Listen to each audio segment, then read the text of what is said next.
नमस्कार, जोहार। मैं अपराजिता पांडे और आप देख रहे हैं हजारीबाग अपडेट्स। नियोजन नीति को लेकर के जो लगातार छात्र आंदोलन हो रहे हैं, आइए आज जानते हैं अनुज जी हमारे साथ कि नियोजन नीति आखिर क्या है और आगे की क्या सरकार की मंशा है इसको लेकर के, और जो छात्र इतने आक्रोशित हैं वो क्यों है इस नियोजन नीति के विरुद्ध जो ये फैसला लिया गया है उसको लेकर के। तो अनुज जी, तो सबसे पहले आपका खूब खूब स्वागत हजारीबाग अपडेट्स में। बहुत बहुत धन्यवाद आपको। अभी फिलहाल हजारीबाग की बात करें और फिर रांची में जाकर के छात्र आंदोलन हुए नियोजन नीति को ही लेकर के कि क्यों इसको रद्द किया गया है ना, क्या कहते हैं इस पे आप? देखिए, नियोजन नीति को हम चाहेंगे कि आपके माध्यम से जितने भी दर्शक हैं, पहले उनको स्पष्ट हम बतला दें कि नियोजन नीति क्या है, क्योंकि बहुत लोग कंफ्यूज हैं कि नियोजन नीति क्या है, आखिर क्यों इसका विरोध हो रहा है। क्यों विरोध हो रहा है?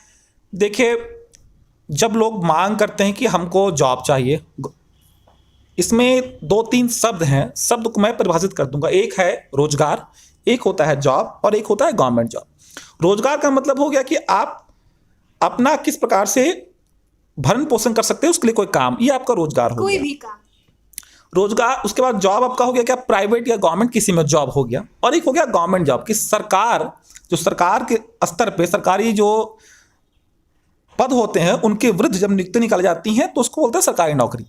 तो सरकारी नौकरी किसी को देंगे, किसी को हम देंगे, सरकार बोलती है, तो किसको देंगे?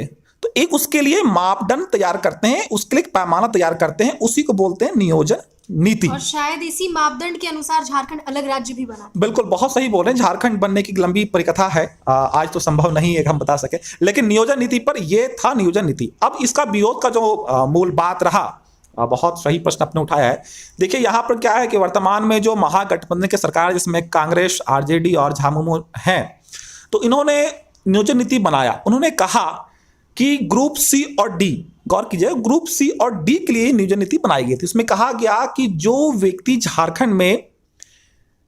झारखंड से 10th 12th किया है वही सिर्फ फॉर्म भर सकता है, अगर बाहर से किया है तो नहीं कर सकता है। लेकिन उसमें लगा एक्सेप्शन, कंडीशन क्या दिया कि जो आरक्षित श्रेणी के लोग हैं, जैसे SC ST OBC EWS, बहुत सारे लोग हैं, वो यहाँ पर अगर बाहर से भी किए हैं तो फॉर्म भर सकते हैं। लेकिन जो यहाँ के समान वर्ग के लोग हैं, अगर वो बाहर से 10th या 12th या दोनों बाहर किए हैं तो वो फॉर्म नहीं भर सकते हैं। इसको लेकर भले ही वो झारखंड के निवासी, बिल्कुल झारखंड निवासी हो, उनके पास 1932 से खतियान हो, उसके बाद भी फॉर्म नहीं भर सकते हैं। इसके बाद क्या हुआ कि माननीय हाई कोर्ट में लोगों ने रिट किया, और रिट करने के बाद जैसा पहले ही हम लोग बोल रहे थे, बहुत आवाज उठाया हमने कि ये जो ऐसी आप रख रहे हैं ये क्या फंडामेंटल राइट्स का वायलेशन है। आर्टिकल आप 13, आर्टिकल 14, आर्टिकल 15, 16 लगातार पढ़िएगा तो आपको समझ में आ जाएगा कि जो पॉलिसी बनाई गई है वो बिल्कुल संविधान के खिलाफ बनाई गई है। और माननीय वही झारखंड हाई कोर्ट ने फैसला दिया कि संविधान के जो बेसिक स्ट्रक्चर है उसका वायलेशन है, इसको रद्द किया गया। और जब ये रद्द हुआ तो सब लोग जान गए कि सरकार ने एक षड्यंत्र की तहत जानबूझकर लोग को सरकारी नौकरी नहीं दे, इसमें हम बरगलाए और वोट बैंक को कैसे क्रिएट किया जाए इसके लिए किया गया। तो जब जग जाहिर हो गया, सब लोग जान गए कि एक षड्यंत्र था और जानबूझ के किया गया था, उसके बाद लोगों में रोष आ गया। और आप देखेंगे अपराजिता जी की पूरे झारखंड में आप देखेंगे, देवघर, जमशेदपुर, गिरिडीह, रामगढ़, कोडरमा, हर जगह छात्र रैली निकली। और ये किसी संगठन ने नहीं किया, बिल्कुल नहीं किया। हम भी निकले थे सड़क पे, हम मात्र 10-20 थे और कारवां बढ़ता गया। आप देखिए 10-12 हजार की संख्या में लोग जुट गए और पूरे हजारीबाग में क्या माहौल बना। फिर आप लोग राजधानी भी प्रस्थान किए। बिल्कुल, उसके बाद रांची से वहां राजधानी है, सब लोगों ने कोऑर्डिनेशन किया, बोला कि राजधानी 21 दिसंबर को जाना है हम लोग को।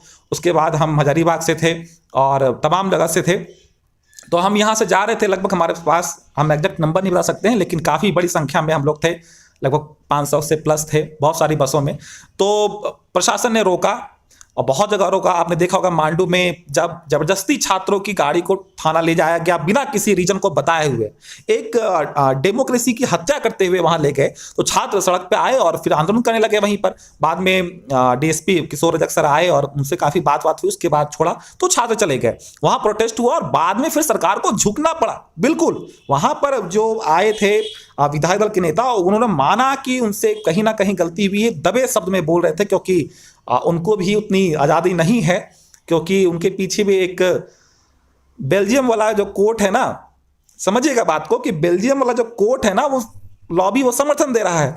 तो कहीं ना कहीं झारखंड में डेमोक्रेसी और राइट टू स्पीच नहीं है, बेल्जियम वाला कोर्ट कहीं दबा रहा है।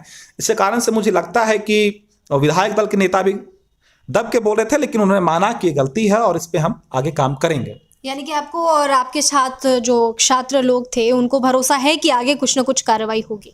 देखिए, माननीय उच्च न्यायालय ने कहा कि असंवैधानिक है, उसके पूरी जब पढ़िएगा तो उसमें बोलता है कंडिका 2 और कंडिका 7 उसको बताया गया कि ये अनकॉन्स्टिट्यूशनल आर्टिकल 14 का वायलेशन है। आर्टिकल 14 बोलता है राइट टू इक्वालिटी, समता का अधिकार। हाई कोर्ट ने पहले ही पूछा कि कोई सामान्य वर्ग का अगर छात्र बाहर से पढ़ाई करता है उसका फॉर्म भरने क्यों नहीं सकते हैं। आप कहते हैं कि हम अंबेडकर हैं, अंबेडकर को मानने वाले हैं, उनके आइडियोलॉजी के मानने वाले हैं, लेकिन आप तो झूठे हैं। अंबेडकर ने जो संविधान बनाया, अंबेडकर ने जो फंडामेंटल राइट्स दिया, आप उसका वायलेशन कर रहे हैं। तो आप सिर्फ राजनीति करने के लिए किसी को फोटो लगाकर उसकी आप आइडियोलॉजी को नस्ता नाबूद कर रहे हैं, तो क्या कर रहे हैं? अच्छा, इसमें जो जनरल शब्द है हम समझा देते हैं कि इसमें हिंदू भी हैं, इसमें मुसलमान भी हैं, इसमें जैन भी आते हैं और इसमें सिख भी आते हैं। ये सारे वर्ग के लोग जनरल में आते हैं इसमें, ऐसा नहीं कि सिर्फ हिंदू के लिए है। नहीं, सभी धर्मों में जनरल कैटेगरी होती है, ओबीसी कैटेगरी होती है, नहीं सारी कैटेगरीज तो होती है, सारे धर्मों में होती है। हाँ बिल्कुल, तो ये बात समझना है, क्योंकि बहुत सारे लोग क्या कर रहे हैं कि जैसे प्रोटेस्ट में जब हो रहा था तो सत्ताधारी के क्या किए कि कुछ अपने लोगों को उसमें डाल दिए। देखिएगा क्या होता है, प्रोटेस्ट का किस प्रकार से नक्शा बदल दिया जाए, उसमें क्या किए सत्ता पक्ष के लोगों ने कुछ अपने लोगों को उसमें डाल दिया और चाहा तो उसका रुख मोड़ दे। लेकिन हमने और वाराणसी के तमाम हिंसक कर दिया। हाँ हाँ बिल्कुल बिल्कुल, ऐसा करना चाह रहे थे कि इस आंदोलन का रूपरेखा को मतलब छवि खराब कर दिया जाए। हम लोग बहुत ही महात्मा गांधी को मानने वाले हैं, बहुत ही शांति से पीसफुल प्रोटेस्ट करते हैं। आपने देखा हजारीबाग में इतना सारा भीड़ निकला कि किसी एक व्यक्ति को खरोच तक नहीं आया, कहीं खरोच नहीं आया, नहीं कहीं ट्रैफिक जाम किया गया। कितने शालीनता से लोग किया, क्योंकि लोग पढ़े लिखे हैं, लोग समझ रहे हैं, इसी कारण से हुआ था। और हम लोग का विरोध बिल्कुल है, और अगर सरकार सुप्रीम कोर्ट जाती है तो वहां पर वही होगा, क्योंकि जब जजमेंट पढ़िएगा ना तो उसमें साफ है कि बिल्कुल वायलेशन है।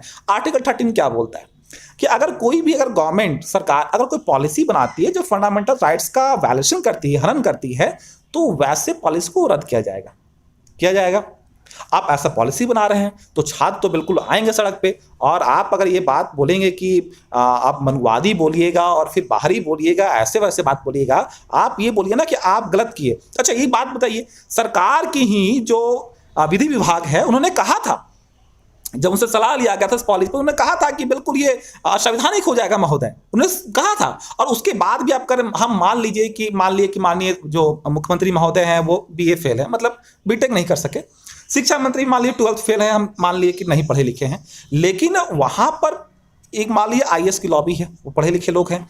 विधि विभाग है, आपके पास महाधिवक्ता है, सॉलिसिटर जनरल है। तो इतने जब पढ़े लिखे लोग आपके पास हैं, उसके बाद पॉलिसी कैसे बन रही है? क्योंकि आप चाहते हैं कि इस प्रकार से करे और SC ST OBC को मिला दे और उसको बोले नहीं देखो जनरल जो तुम्हारा है 15 को जनरल है वो तुम्हारा दुश्मन है, और आप उसको लड़ा दे और पूरा भय का माहौल बना दे और किसी को गवर्नमेंट जॉब नहीं दे। लेकिन जनता बहुत जागरूक है, सारे SC ST OBC समुदाय के सारे लोग वहाँ एकत्र हुए थे और उन्होंने कहा कि गवर्नमेंट के षड्यंत्र को नहीं चलने देंगे। झारखंड में बेल्जियम की लॉबी नहीं चलेगी, झारखंड झारखंडियों के लिए बना हुआ है। JPSC को लेकर के भी पिछले बार आपने आंदोलन किया था और काफ़ी छात्र भी सड़क पर उतरे थे, तो क्या लगता है इस बार भी सड़क पर जिस तरह से आप लोग उतरे हैं पूरे झारखंड भर में, जैसा कि आपने नाम बताया देवघर, इधर उधर हजारीबाग, यहाँ तक कि राजधानी भी आप लोग गए, क्या लगता है कि नियोजन नीति फिर से सही तरीके से बन जाएगी? देखिए, JPSC में हमने प्रोटेस्ट किया था कि JPSC में हमने सबूत दिया था सरकार को कि आप जब लोहरदगा जाइएगा तो बरवा टोली वहाँ पर है, उसके जो अग्रवाल कॉलेज थे उसके रूम नंबर 10B हॉल जो था वहाँ से सीरियल 22 के लोग पास किए थे। हमने गवर्नमेंट को प्रूफ दिया कि देखिए एक लाइन से सारे लोग पास किए हैं। तो उन्होंने कहा कि बिल्कुल हो सकता है, अध्यक्ष ने भी कहा था। हमने कहा कि काम कीजिए, सारे जो ओमार सीटें पब्लिक डोमेन में डाल दीजिए। और उसमें एक बात बताइए, अगर मान लीजिए ये संयोग हो सकता है कि सब लोग अगर पास किए होंगे तो सारा का जो आंसर होगा वो तो अलग अलग होगा। ऐसा तो नहीं हो सकता है कि सारे लोग एक ही क्वेश्चन को सही करें और एक ही क्वेश्चन गलत करें, ऐसा तो नहीं हो सकता है। तो हमने ये मांग की सरकार ने, हमने काफी आंदोलन किया, उसमें भी हमने काफी बसों के साथ गए वहां पर। क्या लगता है इस बार के आंदोलन के बाद भी कुछ जमीनी स्तर पर होगी? बिल्कुल, पिछले बार भी मैं हाई कोर्ट से केस लड़ा, जीता, सही हुए, और इस बार भी ऐसा होगा। हाई कोर्ट ने बोला 5 सदस्य 5 विधायक हमारे पास आए थे, हमारी बात को लिया, उसमें 5 ईयर रिलैक्सेशन की हमने बात की, संवैधानिक नियोजन नीति की हमने बात की, का पुराना पड़ेगा। JMM की ओर से सुदीप सोनू थे जो गिरिडीह के MLA हैं, लंबोदर महतो आजसू से थे, और मंत्री आरजेडी के एक ही हैं, तो वो भी आए हुए थे। उन्होंने कहा कि हम इस पर काम करेंगे और सरकार को मानना ही पड़ेगा, नहीं मानने का कोई ऑप्शन नहीं। अगर नहीं मानेगी तो वही काम होगा जो माननीय श्री रघुवर दास के साथ 2024 में हुआ था, 2019 में हुआ था, इनके साथ 2024 में होगा। अच्छा, एक बात बताइए, ये तो बात हो गई नियोजन नीति क्या है और किन चीज़ों को लेकर के आप लोग आंदोलनरत हैं, ठीक है, और क्या सही है क्या गलत है ये आपने अपनी तरफ से कहा। अब एक्चुअल में जो ज़मीनी स्तर पर स्टूडेंट्स हैं, ना ही सिर्फ हज़ारीबाग के जो दर्शक हमें देख रहे हैं, वरन पूरे झारखंड के जिन्होंने फॉर्म फिल किया, पैसे लगे, तैयारियां हुई, समय जो सबसे ज़्यादा मूल्यवान है पैसे से भी, वो सब चीज़ का क्या होगा। देखिए बहुत कहीं हतोत्साहित तो हुए होंगे। देखिए बहुत सही बोल रहे हैं आप।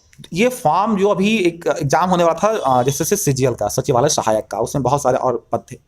इसका फॉर्म 2016 में आया था और लोग भरे थे, एग्जाम प्रीलिम्स हुआ था, उसका रिजल्ट भी आया था, बाद में तलक कि लीक हो गया, उसका फिर फॉर्म भराया, फिर एग्जाम हो रहा है। तो 16 का व्यक्ति देखिए 2022 6 साल से मान लीजिए उसको तैयारी कर रहा है, घर से उसके मान लीजिए कि घर से उसका कैसे पैसा मिलेगा, उसके पिताजी कितना सपोर्ट करेंगे। जो लड़कियां थी उनके विवाह हो गए, उनके बच्चे हो गए, आज वो रोते हैं कि अगर उसमें एग्जाम हो गया होता तो आज हम अफसर बने होते।